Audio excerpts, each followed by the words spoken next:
জঙ্গলে আরো ভেতরে ঢুকতে হবে। চলো চলো এগিয়ে যাও, আরো এগিয়ে যাও, এগিয়ে যাও ভাই। এই সেই জায়গা। তুমি এখানে এইদিকে দেখাও, এই যে দরজা তুমি দেখতে পাচ্ছ তো? হ্যাঁ, এটা কিন্তু পুরনো নয়, এটা কিন্তু অভিশপ্ত। আর আমি যতদূর শুনেছি এখানে কেউ ঢোকে না, আর ঢুকলেও জঙ্গলে কেউ যদি ঢোকে সে ফেরে না। আর এই জঙ্গলের মধ্যে যে মন্দিরটি দেখতে পাচ্ছ, ঠিক 3 বছর আগে এখানে একটা লোক এসেছিল, আর এই গেটের সামনে দাঁড়িয়েই সে বলেছিল যে এখানে ভূত টুত কিচ্ছু নেই। কিন্তু ভেতর থেকে কেউ ওকে ভেতরে টেনে নিয়ে গেছে, কিন্তু তার শুধু নাকি পায়ের ছায়া দেখা গেছে, কিন্তু পা দেখা যায়নি বুবাই। কতটা পেছন দিক দিয়ে আমার কেউ একটা চলে গেল মনে হলো নিবান।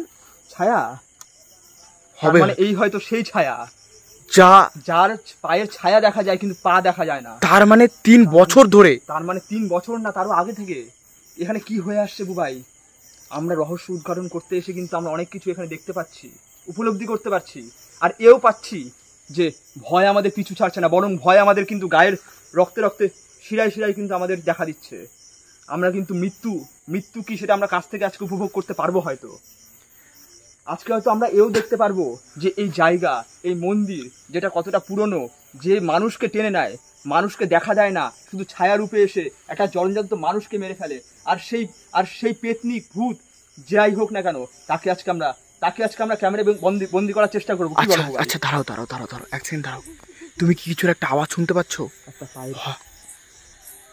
একটা নুপুরের, একটা হালকা একটা নুপুরের আওয়াজ, আর একটা বাচ্চা মেয়ে বা কারো কান্নার আওয়াজ। জঙ্গলের হয়তো ভেতর থেকে আরো গভীর থেকে ভেসে আসছে। কিলো এখানে কোথায়? এই যে তুমি যে দেখতে পাচ্ছ লাল দরজা, হ্যাঁ, এই দরজার যে ছোট ছোট খোপ যে ফাঁকগুলো রয়েছে, জুম করে দেখার চেষ্টা করো। এখান থেকে কেউ মনে হলো যে হাত বের করে আমার গলার এখানে কেউ টেনে আমাকে ভেতরে নিয়ে যাওয়ার চেষ্টা করছিল। কি বলছো তুমি? ভাবতে পারবে না। আমার এখনো সেটা ফিল করতে পেরে আমার এখনো ভয় লাগছে। আজকে যদি তোমাকে না ডাকতাম, আজকে তো আমাকে হয়তো নিঃশব্দে নিয়ে যেত, কোনো শব্দ না করে নিঃশব্দে নিয়ে যেত। তাহলে জঙ্গলের ভেতর থেকে যারা আমাদেরকে ডাকছিল সেটা কি আমাদের ভ্রম? তাহলে আমাদের ভ্রম। হয়তো সেটা আমাদের, হয়তো তোমার থেকে আমাকে দূরে নেওয়ার চেষ্টা করেছিল, হয়তো তার মাঝেই হয়তো আমাকে সে ভেতরে নিয়ে যেত। তার মানে সেই ঘটনাটি সত্যি, যে আজ থেকে প্রায় 3 বছর আগে সেই লোকটি এই দরজার সামনে যে দাঁড়িয়ে থেকে বলেছিল, সে কিন্তু আজও ফেরেনি। আজও তার আর্তনাদ, তার কান্নার আওয়াজ এই জায়গাটির ভেতর থেকে ভেসে আসে। আমরা যেটা শুনি যে এই পাশের রাস্তা দিয়ে যে যায়, যে এখানে পায়ের শব্দ কিংবা পায়ের নুপুরের আওয়াজ কিংবা পায়ের ছায়া যাই বলো না কেন সেটা দেখতে পায়, কিন্তু পা দেখতে পায় না।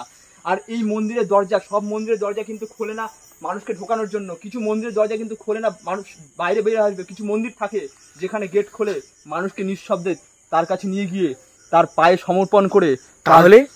তাহলে এই গভীর জঙ্গলের ভিতরে কি আছে? কিছু কি রহস্য? কোন রহস্য হয়তো আছে, কিছু কি রহস্য লুকিয়ে আছে। আমরা কি সেটা উদ্ঘাটন করতে পারবো ভাই? পারবো নাকি আমরাও সেই লোকটির মতো মারা পড়বো? তুমি কি বলতে যাচ্ছ বলো? আমাদের বেশিক্ষণ থাকা ঠিক হবে না ভাই। আমাদের বেশিক্ষণ থাকা ঠিক হবে না, কারণ সে কিন্তু চলো তাহলে চলো। সে কিন্তু আমাদের নিঃশব্দে রাখছে, সে আমাদের টেনে নিতে পারে। তখন দেখলে না বুবাই, তখন ভেতর থেকে এই অভিশপ্ত দরজা থেকে, এই ফাঁকগুলো থেকে কি একটা হাত বের করে আমাকে এখানে, আমি কতটা ডিস্টেন্সে ছিলাম দেখো বুবাই, কতটা ডিস্টেন্সে ছিলাম, তাহলে কত বড় হাত সে হতে পারে। চলো নিবান, এখনো ভেবে কিন্তু গায়ে কাটা দিয়ে উঠছে ভাই। আমারও গায়ে কাটা দিয়ে উঠছে। আমিও, বাড়ি রয়েছে, আমাদের কিন্তু পরিবার রয়েছে, গা ছমছম করছে।